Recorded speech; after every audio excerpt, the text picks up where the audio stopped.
Hare Krishna, muy buenos días.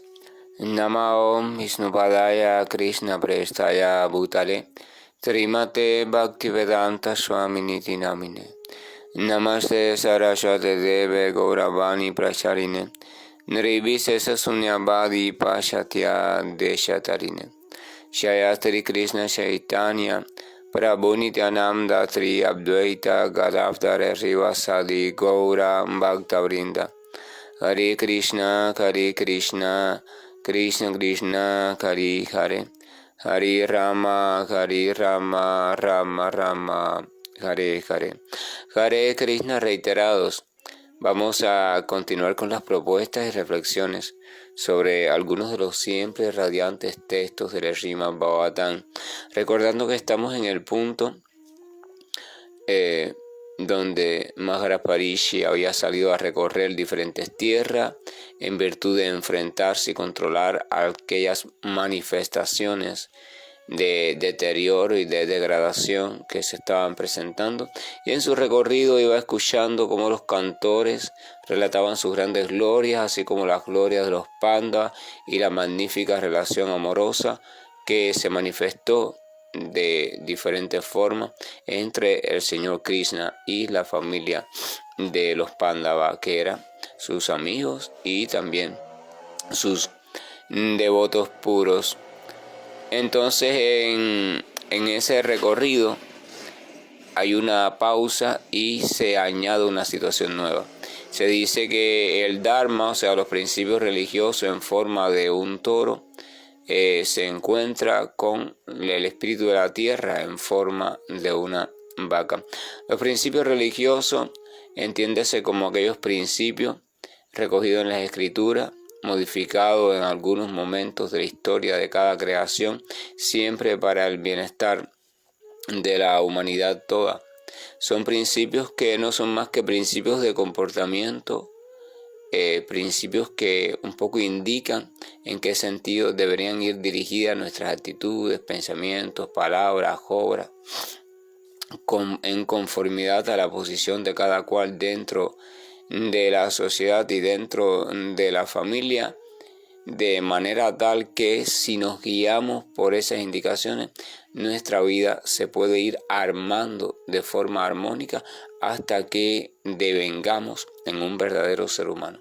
Y después entonces eso da como resultado una vida perfecta, en el sentido de que la maquinaria completa, tanto personal como la de la sociedad y el universo todo, funciona también de forma congruente.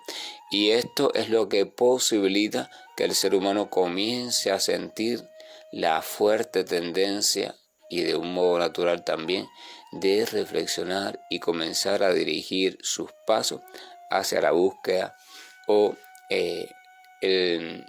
su reinstalación en el estado de conciencia de Dios desde una posición de servicio devocional.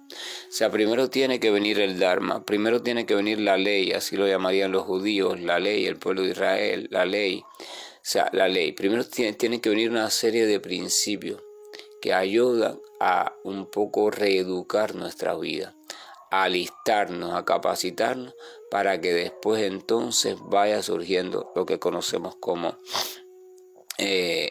la fe o la verdadera fe. Si no hay una transformación en nuestra vida basada en esos principios, entonces es prácticamente imposible que podamos dar el siguiente paso, y si lo damos será un paso inestable y probablemente ficticio. Entonces, cuando ese toro y esa vaca se encuentran, cuando Dharma y la tierra se encuentran, Dharma se da cuenta que la tierra está toda acongojada, entristecida, sin lustre corporal, o sea, sin brillo, sus ojos están apagados, no hay motivación, no hay alegría, no hay felicidad, no hay gozo en la tierra. Y por tanto, si no hay gozo en la personalidad de la tierra, se debe suponer que la tierra como manifestación estaba opacada.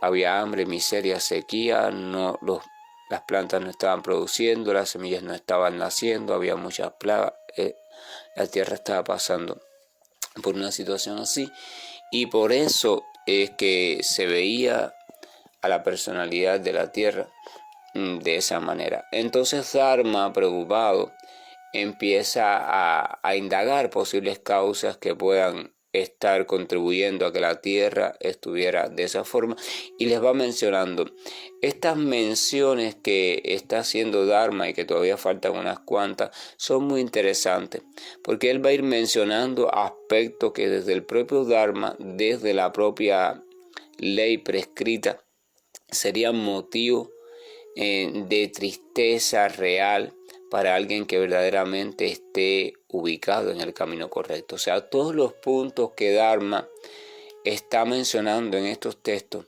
son puntos que podrían resultar en puntos preocupantes, en situaciones preocupantes y en situaciones entristecedoras para las personas que verdaderamente están avanzando en el conocimiento, y también incluso las que están avanzando espiritualmente.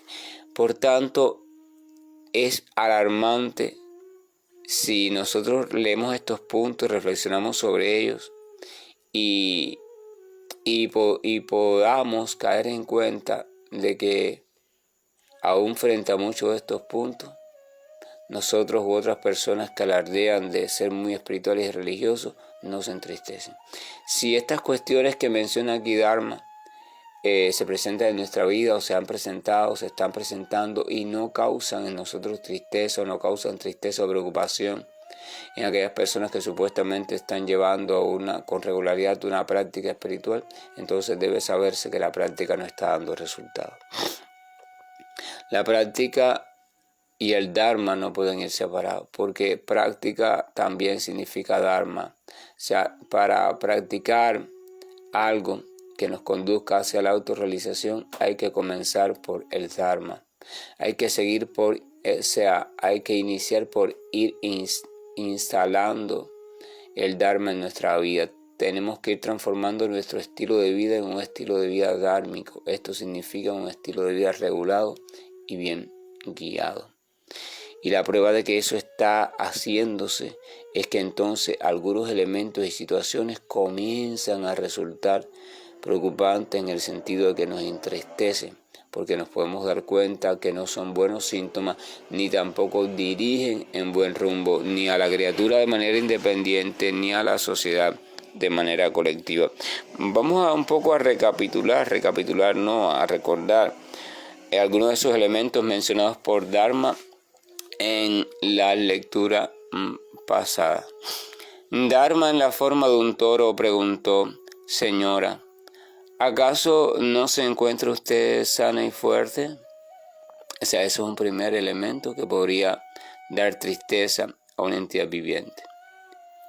Le dice entonces: ¿por qué es que la está cubriendo la sombra de la angustia?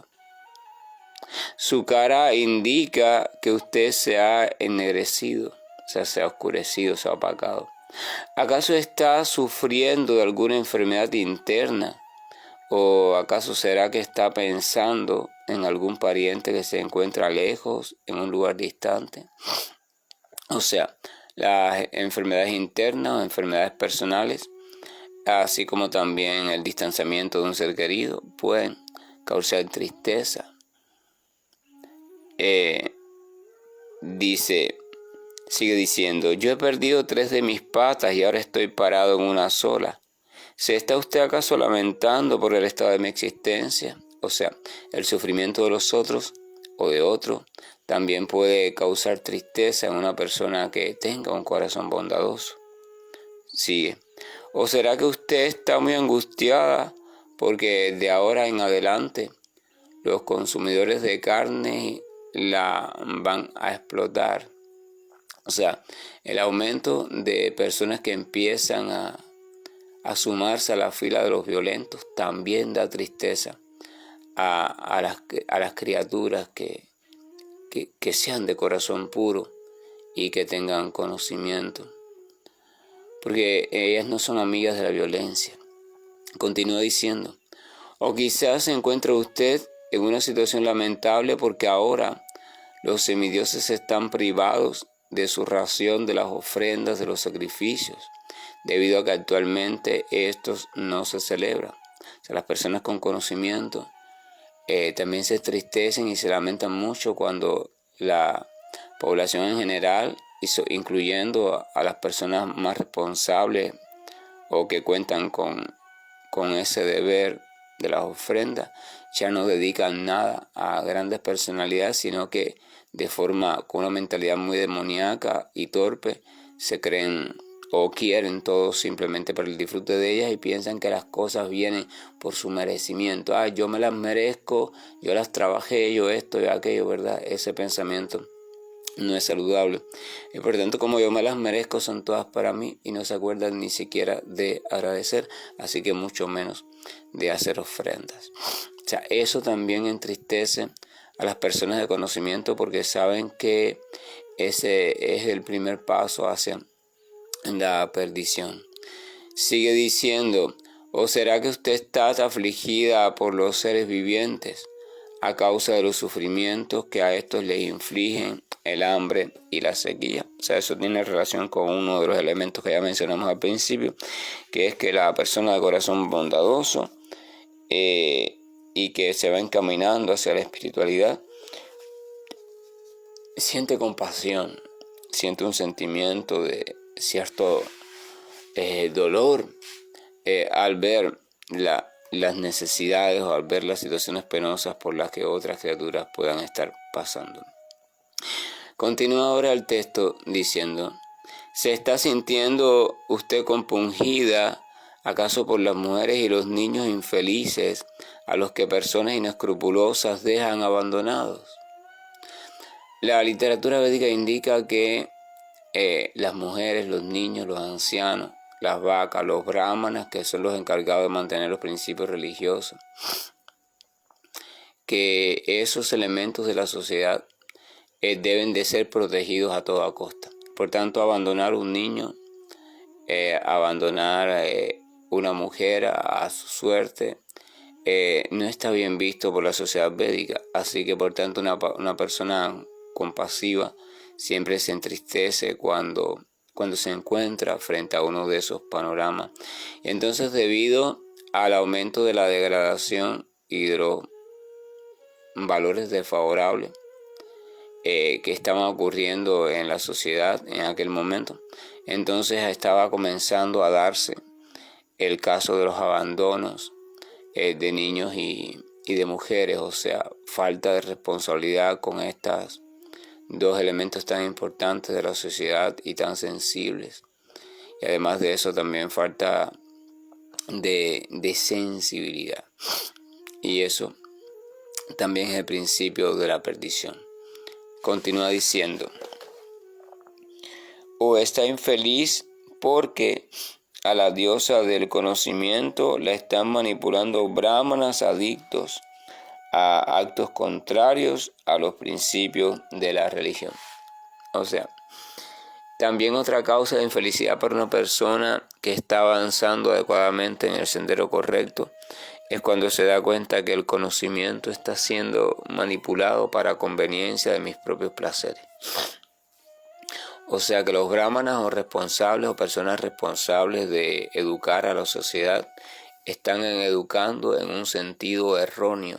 Se están utilizando la información o el conocimiento de una forma, ¿cómo se dice?, caprichosa. La están manipulando por tal de obtener ciertos cargos, ciertos poderes o ciertos beneficios a raíz de esto. Eso también es desastroso porque una sociedad guiada por una educación de ese tipo tampoco se conduce en buen camino, así como tampoco una persona a nivel personal, un niño orientado por una educación también caprichosa, tampoco se dirige en buen camino.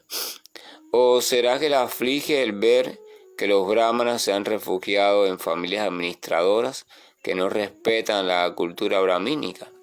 Eso es otra cuestión también que distingue a Kali Yuga y que da tristeza a las personas de corazón iluminado.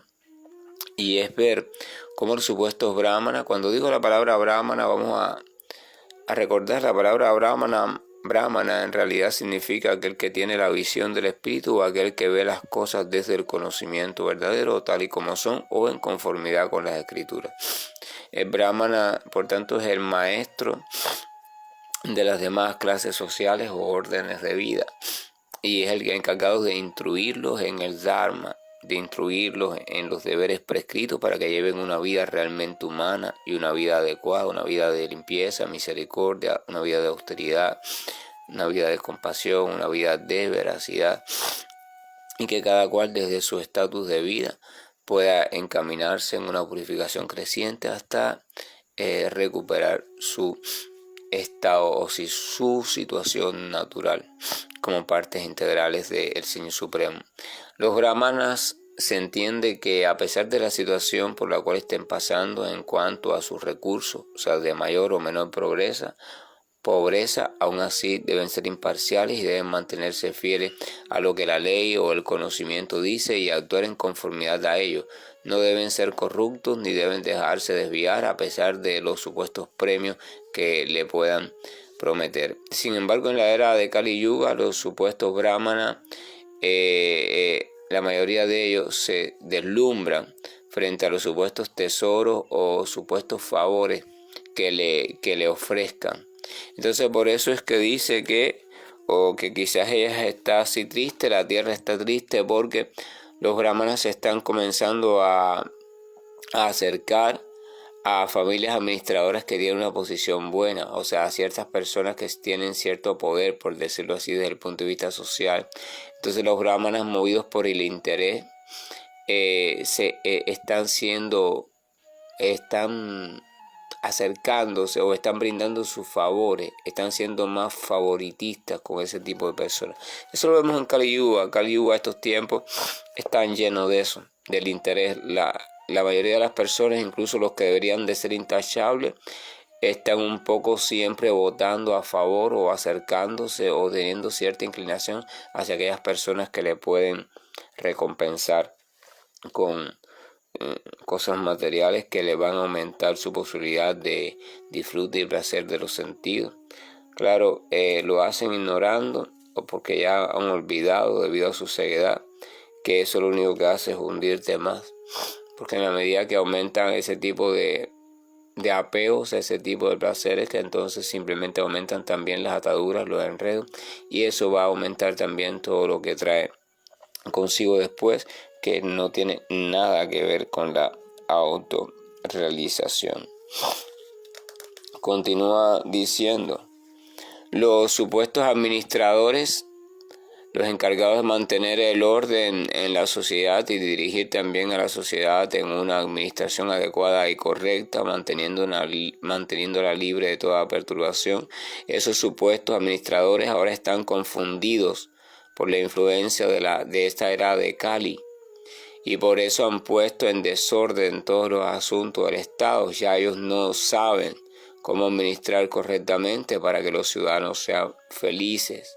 ¿Acaso usted se está lamentando por ese desorden? O sea, el desorden social, el ver a una sociedad bajo administradores que no tienen la más mínima cualidad para administrar correctamente, o sea, no pueden cumplir con lo que se espera de un verdadero administrador. El verdadero administrador y administrador original es el propio Señor. Por tanto, los administradores deberían ser representantes del Señor y manifestar las cualidades propias de un buen administrador, pero que están mencionadas también en los Vedas, pero ya eso es muy poco probable de encontrar. Por tanto, si la administración no es adecuada, entonces la sociedad no se puede dirigir de un modo adecuado y el resultado será desastroso. Eso cualquiera lo puede comprender viendo la situación actual del mundo. Continúa diciendo: ahora la generalidad de la gente no sigue las reglas y regulaciones para comer, para dormir, para beber, para juntarse, etc. Y se inclina por realizarlo todo de cualquier forma, en cualquier tiempo y en cualquier lugar. ¿Acaso está usted infeliz por eso? Entonces Dharma le está diciendo ahora a las personas, debido también a ese descarrío de los administradores o falta de administradores y falta de brahmanas, ahora las personas ya no tienen la más mínima regulación. O sea, no tienen sentido de autorregulación ni responsabilidad ninguno. Si analizamos el caso, vamos a ver que es una cadena, porque miren, si los brahmanas, que son los encargados de educar a la sociedad, se corrompen y se desvían y pierden sus buenas cualidades y se acercan a administradores por tal de que les den ciertos recursos materiales y adoptan o acomodan las leyes caprichosamente, entonces esto es un desastre, porque si el brahmana, que supuestamente es el que guía al administrador en el buen camino, si él transforma las leyes para caerle bien a ese buen administrador y deja que el administrador actúe como él quiera, movido también por su ignorancia y por sus deseos de disfrute, entonces el administrador va a hacer mal su trabajo y por tanto la sociedad no va a tener quien la controle. Y el impulso también natural que está ahí presente en la entidad viviente, en este caso los seres humanos, hacia la tendencia de disfrutar a cualquier coste, aunque sea pasando por encima de todos los deberes prescritos, sentido de moralidad, etcétera, etcétera, entonces ya no tendría quien le pone freno, porque no hay brahmanas competentes, no hay administradores competentes, así que esas mala hierba, por decirlo así, crecería sin límite y destruirían la sociedad. Eso también se describe, Bhagavad Gita, Señor Krishna habla de ese deterioro en dos momentos diferentes de la conversación que tiene con Arjuna para describirle cómo es que ocurre de manera general ese deterioro social. Vemos que es un proceso científico porque la ciencia del Señor es totalmente perfecta. Desde Bhagavad Gita, desde Srimad Bhagavatam, se puede explicar de manera científica todos los procesos.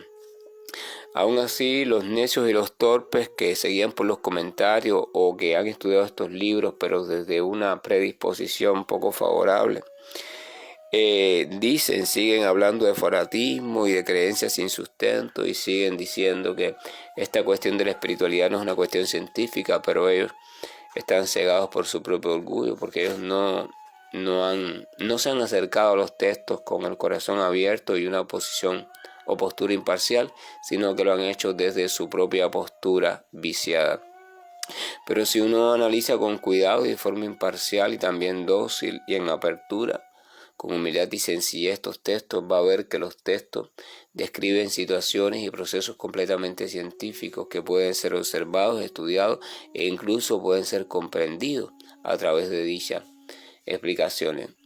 La ciencia espiritual es una ciencia perfecta, aunque lo que pasa es que su perspectiva es diferente a la ciencia material, pero eso no no la convierte en no ciencia, en anticiencia, para nada. No la convierte en especulación mental, sino que simplemente nos abre hacia una visión totalmente diferente, la visión inamovible. La visión de la ciencia material está sujeta a la relatividad, pero la ciencia espiritual es absoluta, no hay relatividad en ella, porque la da el propio Señor y el propio Señor es absoluto, así que por tanto todo aquello que ofrece el propio Señor es absoluto también. Y ahí tenemos entonces una serie de puntos a reflexionar.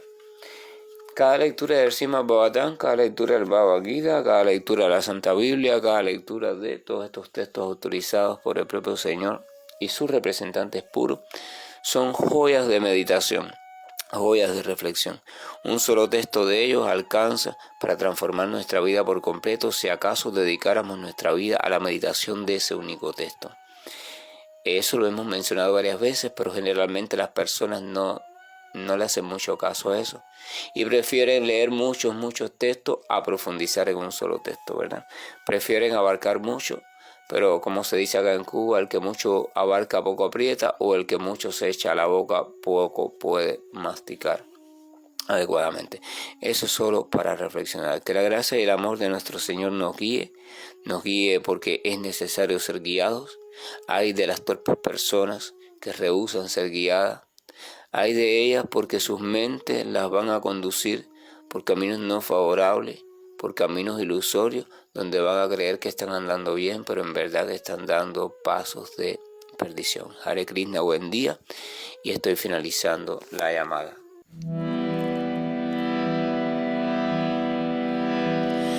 Hare Krishna, Hare Krishna, Krishna Krishna Hare Hare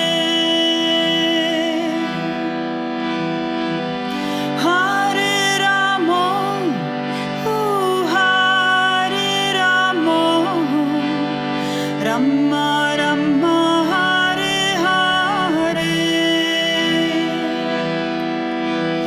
Hare Krishna Hare Krishna